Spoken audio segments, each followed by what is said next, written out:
بسم اللہ الرحمن الرحیم نحمد و نصلی علی رسولہ الکریم اما بعد۔ آپ لوگوں نے شاید اس بات میں غور کیا یا نہ کیا، غور کرو اس بات میں۔ یہ کوئی رٹا رٹایا سبق نہیں ہے۔ یہ جو میں ویڈیو بنا رہی ہوں، کیا پیغام دینا چاہتی، کیا میسج ہے؟ اچھی طرح سے غور کیجیے اس بات میں۔ اللہ کے واسطے اس کو سمجھنے کی کوشش کیجیے۔ علماء فرماتے ہیں کہ ایمان کی فکر صرف ایمان والوں کو ہوتی ہے۔ ایمان کی فکر صرف اور صرف ایمان والوں کو ہوتی ہے۔ خود منافق اس سے بری ہوتا ہے۔ منافق اس سے بری ہوتا ہے۔ اس بات کا کیا مطلب ہے؟ جس کے دل میں ایمان رہے گا اس کو فکر رہیں گی کہ میرا ایمان درست ہے یا نہیں، میرے ایمان درست ہے یا نہیں، اس کی فکر صرف ایمان والا کرے گا۔ جس کے دل میں کچھ اور ہوگا اور زبان پہ کچھ اور ہوگا، اس کو ایمان کی فکر کرنا نصیب نہیں ہوگا۔ اللہ کے واسطے بات کو سمجھو۔ جیسے کہ ہم نے کل دیکھے تھے کہ حضرت عمر رضی اللہ عنہ بار بار حضرت حذیفہ رضی اللہ تعالیٰ سے پوچھتے، تجھ کو اللہ کی قسم ہے حذیفہ، بتا ان 14 میں کہیں میرا نام تو نہیں تھا؟ بتا ان 14 منافقوں میں کہیں میرا نام تو نہیں تھا؟ غور کر کے دیکھو، سوچ کے دیکھو۔ وہ عظیم ہستی حضرت عمر رضی اللہ عنہ، جس کے بارے میں نبی صلی اللہ علیہ وسلم فرماتے ہیں کہ اللہ اگر میرے بعد کسی کو نبی بناتا تو عمر وہ تجھ کو بنا دیتا۔ وہ ہستی، وہ فرماتے ہیں کہ کہیں 14 منافقوں میں میرا نام تو نہیں تھا۔ یہ فکر تھی ان کو ایمان کو۔ آج ہم کو ہمارے ایمان کی فکر کیوں نہیں ہے؟ آج ہم اتنے آرام سے، اتنے چین سے ہمارے ایمان کے بارے میں کیسے بیٹھ گئے؟ سوچو، بات کو سمجھو۔ یہ شیطان کی چال رہتی، یہ شیطان کی چال رہتی۔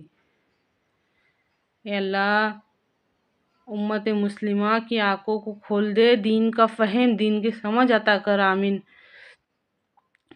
شیطان، ہمارا نفس یہ چاہتے کہ ہم ان سب باتوں کو نہ سمجھ پائے، ان سے دور ہی رہے تو اچھا ہے، ان سے دور ہی رہے تو اچھا ہے۔ ایمان کی فکر صرف ایمان والوں کو رہتی، منافق اس سے دور ہوتا ہے۔ اس بات میں غور کریں گے نا تو ہمارے بات سمجھ میں آئیں گی۔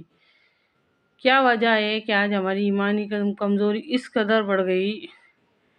جو 3 بات بتائے تھے آپ صلی اللہ علیہ وسلم نے کہ اگر تم کسی برائی کو ہوتا ہوا دیکھو تو اس کو ہاتھ سے روکو، یہ ایمان کا پہلا درجہ ہے۔ یہ نہیں ہو سکتا تو زبان سے روکو، یہ ایمان کا دوسرا درجہ ہے۔ یہ نہیں ہو سکتا تو کم سے کم دل میں برا محسوس کرو۔ تو دل میں برا محسوس کرنے کا بھی اثر یہ رہے گا کہ جو دل میں برا محسوس کرے گا اس کو کبھی نہ کبھی ہاتھ سے روکنے کی کوئی توفیق ہوگی۔ جو دل میں برا محسوس کرے گا اس کو کبھی نہ کبھی زبان سے روکنے کی توفیق ہوگی۔ بھلا وہ انسان جو برائی کو برائی سمجھے گا نہیں، اس کو روکنے کی توفیق کیسا ہوگی؟ اچھی طرح سے سمجھیے میری اس بات کو۔ اللہ کے واسطے اس میں غور کیجیے، غور کیجیے۔ یہ کوئی رٹا رٹایا سبق نہیں ہے۔ اگر ہم یہ بات سمجھ گئے نا، بہت کچھ سمجھ گئے، کیونکہ انسان اپنی سمجھ کے اوپر، اپنی نسل کو، اپنے بچوں کی تربیت اپنی سمجھ کے اوپر، اپنی سوچ کے اوپر، کہ جو چیز کو میں اچھا سمجھتا ہوں میں میرے بچوں کے واسطے اچھا سمجھوں گا، یہ اس کا خیال رہتا۔ تو اگر ہم سب سمجھ جائیں گے نا تو بہت بڑی بات ہو جائیں گی۔ اللہ کے واسطے غور کیجیے، اس بات میں غور فکر کیجیے۔ عمل سے زندگی بنتی ہے، عمل سے زندگی بنتی ہے۔ عمل کون سی بات میں ایکٹیویٹی چاہیے؟ شعبہ دین 5 شعبے ہیں، 5 ارکان نہیں ہے، دین 5 شعبے۔ معاملات میں عمل چاہیے، معاشرات میں عمل چاہیے، اخلاق میں عمل چاہیے، ان سب باتوں میں عمل چاہیے، اس کے اوپر عمل ہونا چاہیے۔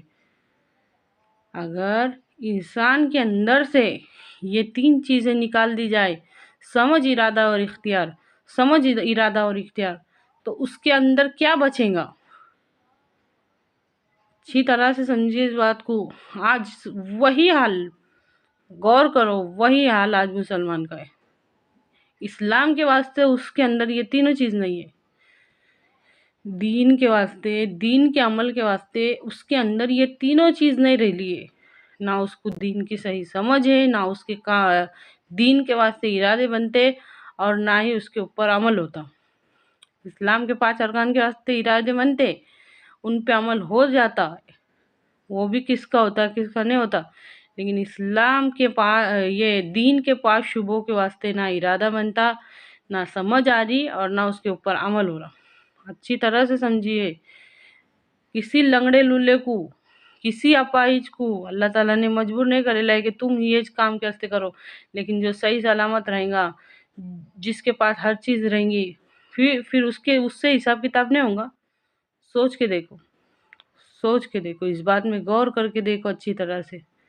جس کے اندر عمل کرنے کی طاقت ہے، جو ارادہ بنا سکتا، جس کے اندر سمجھ رہی تھی، ان کو یہ شعبوں کو دنیا میں لانے کے واسطے کوشش کرنا پڑیں گی۔